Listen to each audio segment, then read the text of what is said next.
안녕하세요. 정신건강학과 전문의 정찬영입니다. 최근에 묻지마 범죄라고 일컫는 무차별 폭행 범죄들이 연이어 일어났죠. 그리고 잠정치지만 경찰청 통계에 의하면은 최근 자살률이 우려할 만큼 증가하고 있다고 합니다. 그렇지 않아도 사회가 양극화되고 있고 또 1인 가구가 증가하고 있는데 몇 년 동안의 코로나를 거치면서 경제적으로도 더 어려워지고 또 사회적으로도 서로 연결이 끊어지면서 고립감을 느끼는 그런 분들이 많아지고 있는 것 같습니다. 이렇게 고립감 혹은 뒤처져 있다는, 소외되었다는 그런 수치심, 이런 감정들은 죽음과 우울과 가장 가까운 감정이라고 합니다. 특히 뇌졸중을 가지고 신체적인 일상생활 측면에서도 어려움을 갖고 있는 분들에 대한 재활치료, 그 중에서도 심리 사회적 어려움과 정신의학적 증상, 또 그에 대한 치료와 도움을 어떻게 할 수 있는 것인지, 그런 것들이 왜 중요한지에 대해서 알아보도록 하겠습니다.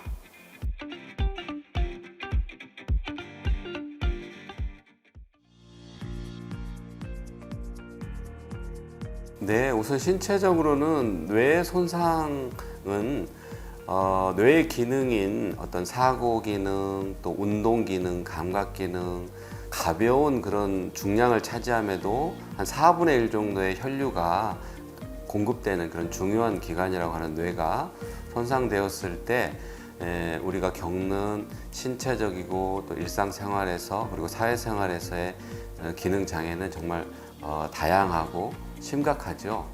반면에 이제 근골격계는 근육이나 인대나 뼈에 국한해서 초점화된 재활치료를 한다고 볼 수 있겠습니다. 심리 사회적인 측면이나 정신의학적 측면에서 봤을 때에도 뇌 손상 자체가 사고 기능이나 감정 조절 기능에 영향을 미치기 때문에 그만큼 증상이 잘 더 발생한다고 볼 수 있고요. 장애가 더 복잡하고 심각하기 때문에 스트레스도 더 높다고 할 수 있겠습니다. 반면에 이제 고관절, 골절과 같은 그런 보행에 직접 영향을 미치거나 여러 가지 활동에 영향을 더 많이 미치는 골절, 근골격계 재활을 또 역시 심할수록 심리사회적 스트레스나 혹은 때로는 우울증, 이런 것들을 발생시키고 있는 것들을 볼 수 있습니다. 뇌신경 재활 중에서 가장 큰 비중을 차지하고 있는 뇌졸중 환자의 재활치료 과정, 그리고 심리치료 과정에 대해서 설명드리도록 하겠습니다.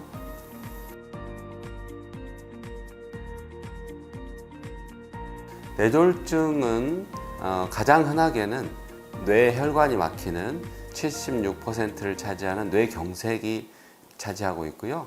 두 번째로는 뇌출혈인데 그 중에서도 뇌내출혈, 뇌실질 내에 출혈을 하는 뇌내출혈이 15%, 그리고 지주막하 출혈이 나머지 9% 정도로 우리나라는 연구 결과 조사되고 있습니다. 네, 청소년기에는 우선 주요한 위험 인자가 흡연과 비만이고요. 또 중년기에는 고혈압과 당뇨가 크게 작용하고요. 노인기에는 심방세동이 주요 인자로 작용하고 있습니다. 그 중에서도 이제 전체적으로 보면 고혈압이 가장 중요한 위험 인자로 보이는데요. 뇌출혈의 70%에서 80%는 고혈압이 동반되어 있고 뇌경색의 절반 이상은 고혈압이 동반되어 있습니다. 그 외에도 심장병은 뇌졸중 환자의 75%에서 동반되는데요. 심장병이 있으면 혈전이 잘 발생해서 뇌혈관을 막기 때문이죠. 또 당뇨가 있으면 고지혈증과 동맥경화가 잘 오기 때문에 일반인에 비해서 뇌경색이 3배 정도 잘 발생을 하게 됩니다. 또 뇌졸중을 한번 앓으신 분은 최소 10배 이상 일반인에 비해서 다시 발병할 가능성이 높습니다. 또 나이가 65세 이상인 경우에는 좀 더 뇌졸중의 빈도가 높은데요. 전체 뇌졸중의 72%가 65세 이상으로 조사되고 있고요. 그 이외에도 고지혈증, 또 흡연, 비만, 알코올, 또 뇌혈관 기형, 스트레스, 긴장, 과로 등이 위험 인자로 꼽히고 있습니다. 전체적으로 우리나라의 뇌졸중 유병률은 1.71% 정도로 보고됐는데요. 연간 10만 5천 명 정도의 새로운 뇌졸중 환자가 발병하는 것으로 되어 있고 우리나라 사망 원인 3위에 해당되고 있습니다. 뇌혈관 질환은 다른 심혈관 질환처럼 가족력이 많이 작용합니다. 그래서 보통은 그렇다고 합니다. 아버지가 45세에 뇌출혈이 있었다 그러면은 그보다는 5년 내지 10년 전에 뇌혈관 촬영을 해보는 게 도움이 크게 된다고 하거든요. 그래서 우리가 한 번 생기면 기능저하가 워낙 크기 때문에 이 가족력이 있는 경우에는 미리 혈관 건강을 체크해보고 또 평소에 잘 관리를 할 필요가 있겠습니다. 초기 위험 증상 5가지가 있는데요. 이걸 알아두시면 이런 기미가 왔을 때 뇌졸중을 의심하고 빨리 대처할 수 있겠지요. 우선 한쪽이 좀 마비되는 듯한, 절절하면서 마비되는 듯한 그런 느낌, 그리고 언어가 갑자기 어눌해지는 그런 현상, 또 시야가 약간 한쪽이 잘 안 보인다든지 그런 시각장애, 또 어지럽거나 심한 두통이 왔을 때 우리는 뇌졸중을 의심해 볼 수 있습니다. 그 외에도 또 구토나 고열, 손발저림, 감각 이상, 안면 마비, 또 대소변이 실금이 일어난다든지 운동 기능이 좀 갑자기 떨어진다든지 이런 경우에 뇌졸중을 의심해 볼 필요가 있겠습니다. 네, 방금 이야기한 위험 증상들이 이제 본격적으로 신체적으로 나타나게 되겠습니다. 그래서 운동 기능이 떨어지고 뭔가 섬세한 동작이 안 되고 균형을 잘 못 잡거나 또 간지를 일으키거나 또 구토, 삼킴곤란, 또 인지적으로는 기억력이나 집중력이 떨어지고 판단력, 또 진압력, 이해력 이런 것들이 떨어지게 됩니다. 또 언어 구사 능력이 많이 떨어져서 잘 못 쓰고 잘 못 읽고 또 말하지 못하는 그런 현상들이 저명해지고요. 또 옷을 입거나 집안일을 하거나 평소에 당연하게 했던 또 화장실을 이용하거나 교통수단을 이용하거나 이런 것들이 안 되고 사회적으로는 유지했던 직장 생활이라든지 가족 내 역할, 어떤 재정 관리라든지 종교 생활 이런 것도 잘 안 됨으로 인해서 여러 가지 기능을 상실하게 됩니다.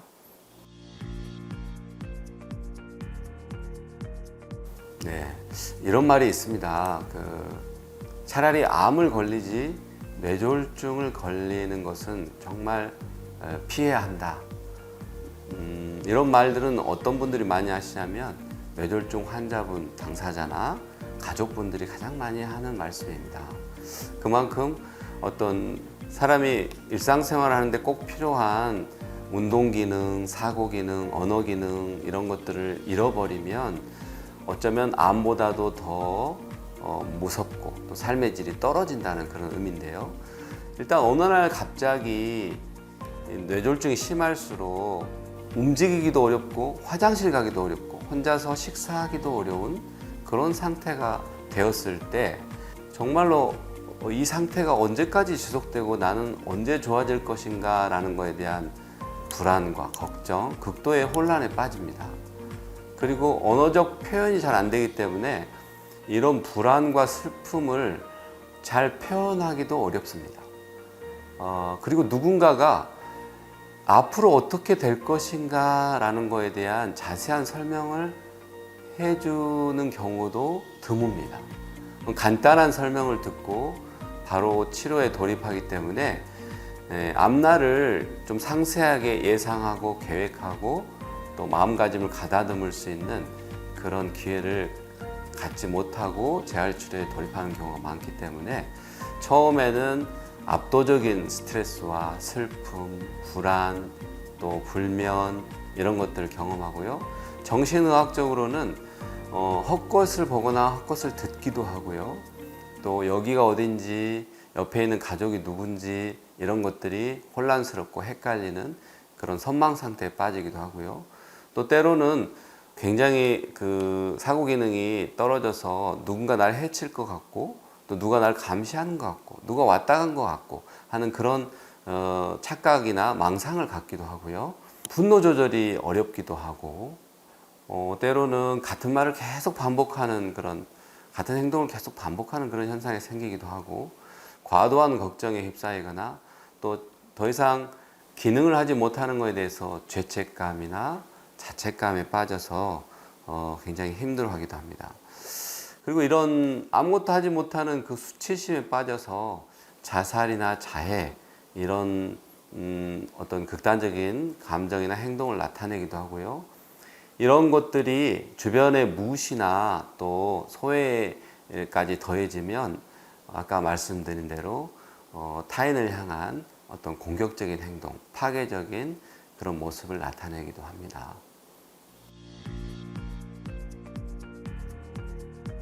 제가 재활병동에서 13년 동안 정신건강 전문의로서 협진을 하면서 굉장히 많이 매일 접하는 그런 상황들입니다. 환자분들이 아프기 전에는 전혀 그렇지 않았는데 간병하시는, 도와주시는 분을 때리기도 하고 소리를 지르기도 하고 욕설을 하시기도 하고 이런 게 그 분이 삭히지 않으니까 어떤 자해 행동을 하기도 하고 또 자살을 시도하기도 합니다. 또 우울감 이런 것들이 분노 조절이 안 됨으로써 생기기도 합니다. 분명히 말을 해야 되는 것은 공격적인 행동은 받아들일 수 없다. 해결책이 될 수 없다라는 것을 반복적으로 이야기할 때는 단호하면서도 정중하게 이야기하는 게 좋겠습니다. 그리고 보살핌을 제공하고 치료를 하고 있는 가족이나 간병인, 치료진이 이 메시지를 공조해서 동일하게 전달을 하는 것이 중요하겠고요. 그리고 뭔가 가라앉힐 시간이 필요하기 때문에 잠시 그 상황을 좀 멈추고 벗어나는 게 필요합니다. 예를 들자면 어떤 것을 하자고 권유를 했을 때 저항을 하면서 갑자기 폭발할 수도 있잖아요. 그러면 계속 그것을 밀어붙이기보다는 조금 휴식 시간을 갖고 조금 더 캄다운 된 다음에 진행하는 게 좋겠고요. 또 분노하지 않고 적절하게 표현을 했을 때에는 보상을 주고 칭찬을 하는 것이 도움이 되겠습니다. 분노 조절이 어려운 분들은 순식간에 폭발적인 분노를 나타내기 때문에 예방하는 것이 효과적인 방법이겠습니다. 우선 일상생활을 하면서 당연히 자기 스스로 의사결정하고 선택했던 것들을 잃어버린 그런 생활들을 하고 있기 때문에 작은 선택권들을 주면 무력감에서 벗어나는 데 도움이 되겠습니다. 그래서 뭐 양말을 무슨 색깔을 신을지, 옷을 뭘 입을지 먼저 의향을 물어보고 진행을 한다면 이런 분노가 쌓이는 것을 좀 더 줄일 수 있겠고요. 동작이 느려져 있기 때문에 혹은 생각이 느려져 있기 때문에 충분한 시간을 주고 기다리는 것도 분노가 쌓이지 않는 그런 예방 방법이 되겠고요. 잘 안 되는 것을 무심히 요구하다 보면 그 자체로 화가 날 수도 있거든요. 그래서 실패 감정을 자극하지 않도록 잘 못하는 것에 대해서는 염두에 두고 자극이 안 되도록 주의하는 것도 필요하겠고요. 또 집중력이 떨어져 있기 때문에 좀 더 조용히 기다리면서 집중할 수 있게 그래서 어떤 것을 집중해서 수행할 수 있게 도와드리는 것도 도움이 되겠습니다. 네, 우선 뇌졸중은 뇌 손상을 주기 때문에 감정 조절 자체가 어렵고 또 여러 가지 기능 장애가 오기 때문에 그 자체가 압도적인 스트레스라서 그 스트레스 호르몬이 작용하면서 우울한 기분이 2차적으로 생기기도 합니다. 그래서 생물학적 뇌손상의 어떤 결과로서 그리고 기능 장애에 대한 심리적인 그런 결과로서 우울한 기분이 굳어지면서 우울증이 흔하게 오는데요. 보통 한 전체 30% 정도는 의학적인 의미가 있는 우울증 상태에 빠진다고 하고요. 근데 그 중에서 치료를 받는 분들은 한 5분의 1 정도에 불과하다. 그렇다면 5분의 4 정도는 충분한 의학적 치료를 받지 못하고 재활 치료를 함으로써 여러 가지 어려움들을 안고 가고 있다라고 이야기할 수 있겠습니다. 그래서 이 우울증뿐만 아니라 아까 말씀드린 여러 다양한 정신의학적 문제, 또 아까 말씀드린 여러 가지 감정적 반응, 이런 것들을 잘 교육하거나 지지하거나 치료함으로써 재활 치료를 좀 더 원활히 할 수 있겠습니다.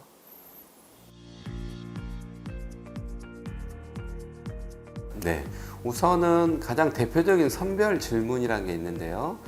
지난 2주 동안 기분이 가라앉고 우울하고 무기력하고 희망이 없다 라고 느낀 바가 있습니까? 라고 물어볼 수 있고요.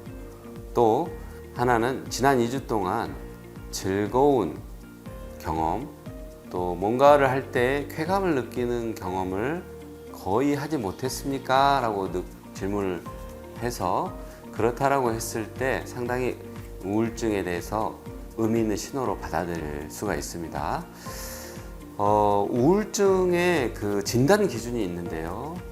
우리가 살아가면서 잠깐 우울할 수는 있죠. 그런데 그런 정서적인 일시적 우울감과 우울증은 어떤 차이가 있냐면 하루 대부분의 시간 동안 2주 이상 연속으로 우울한 기분, 흥미상실 이런 것들을 연속적으로 느끼는 것을 말합니다. 그래서 이런 것 중에서 5가지 이상이 하루 대부분의 이상 지속된다면 우울증에 해당됩니다.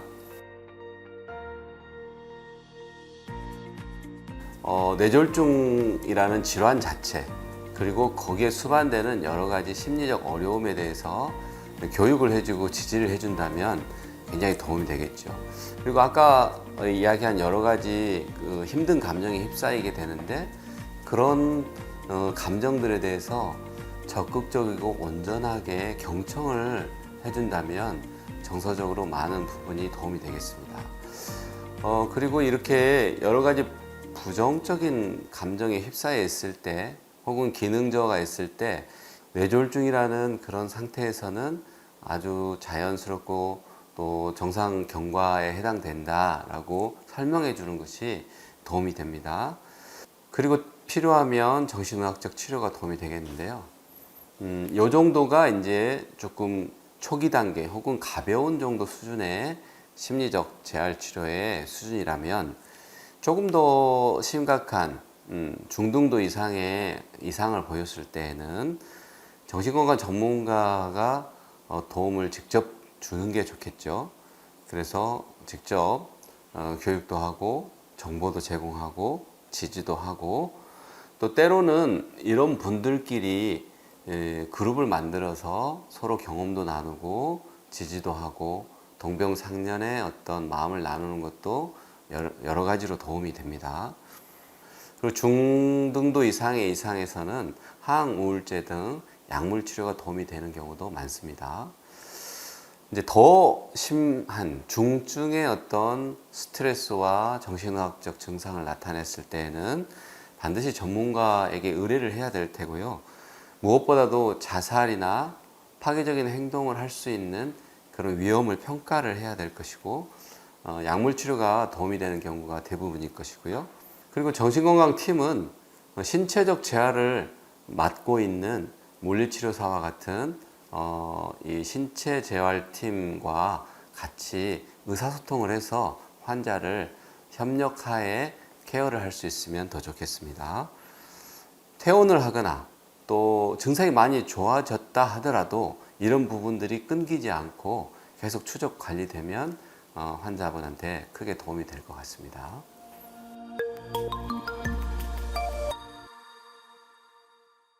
네, 이번 시간에는 사람들이 잘못 알 수 있는 의료 상식에 대해서 팩트 체크를 해보도록 하겠습니다.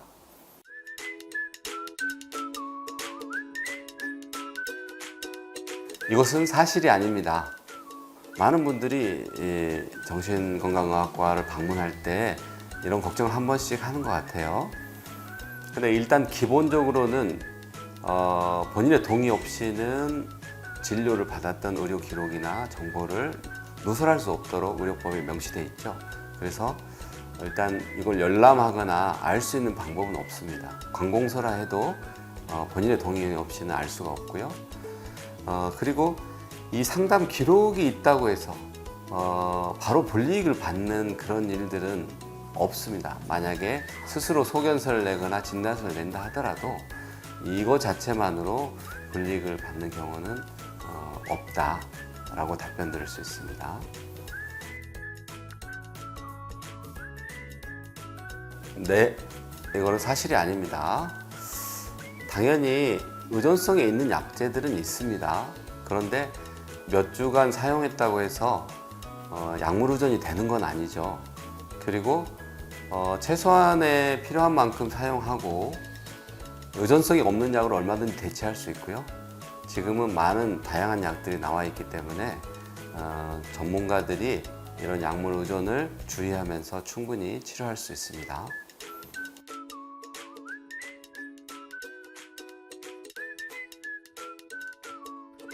이것은 사실이 아닙니다. 우선 자해나 자살, 타해 같은 안전과 관련된 응급 상황인 경우에는 가족뿐만 아니라 필요한 사람들하고 공유를 할 필요가 있겠죠. 또 피해망상이나 환각과 같이 현실 검증력이 떨어진 경우, 또 인지 기능이 너무 저하돼서 상황 판단을 못하는 경우에도 가족의 도움이 필요하기 때문에 공유할 필요가 있겠습니다. 그렇지만 기본적으로 원칙은 상담 기록에 대해서는 본인의 동의를 얻고 그 정보를 나눌 수 있다는 것이 원칙이 되겠습니다.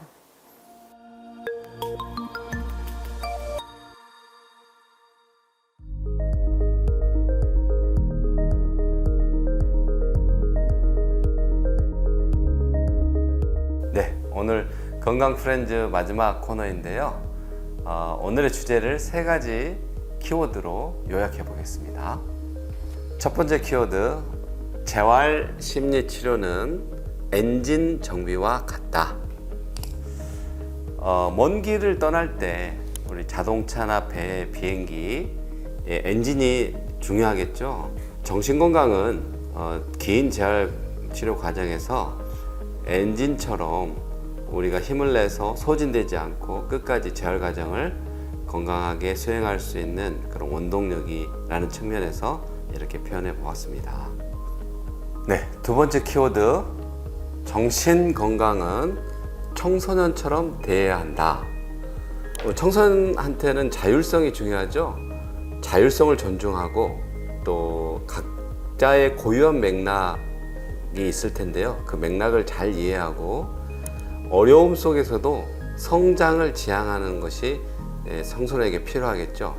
뇌졸중 같이 위중한 질병을 다룰 때에도 바로 이런 청소년들을 대할 때 중요한 덕목들이 중요하기 때문에 이렇게 표현해 보았습니다. 세 번째 키워드, 재활 치료에서 가장 중요한 것은 이해와 연결이다. 그 이유는 재활 치료를 할 때 신체적 혹은 심리적 재활 치료에 대한 정보를 제공받고 이것을 잘 이해하는 것과, 그리고 혼자가 아니라 치료자, 또 같이 치료받는 동료 환자, 또 지지하는 많은 사람들과 연결을 유지하는 것이 재활 치료에서 대단히 중요하다라는 뜻으로 이렇게 표현해 보았습니다. 인생을 고해라고 하죠. 그리고 또 생로병사, 가만히 살펴보면 태어남 이후에는 또 고생이 아닌가 싶기도 합니다.